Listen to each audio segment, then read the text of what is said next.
தயிர் சோறு வேணாம்மா வெள்ளை உனக்கு வெள்ளை ஏய் பயிரவா தயிர் சோறு வேணாம்மா சரி போங்க அவங்க சாப்பிட்றாங்க அவங்க சாப்பிட்டும் வேணான்றவங்க பட்டினி இருங்க தயிர் சாப்பாடு தான் இன்றைக்கி நாளைக்கும் தயிர் சாப்பாடு தான் தயிர் சாதம்னா உங்களுக்கு அழகு அடைக்குது இறங்க மாட்டேங்குது போங்க தினமும் மீன் கறி எங்கே போகிறது நீ சாப்பிட்றா மைக்கண்ணி நீ சாப்பிடு கருப்பி வெள்ளை நீ சாப்பிடு சாப்பிடு நீ சாப்பிடுங்க என் பயிரவா வெள்ளை இப்போ சாப்பிட்டு போங்க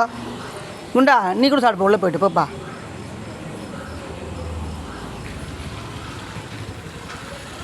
அவங்களே சாப்பிட்டாங்க இன்றைக்கி தயிர் சாதம் உங்களுக்குண்ணா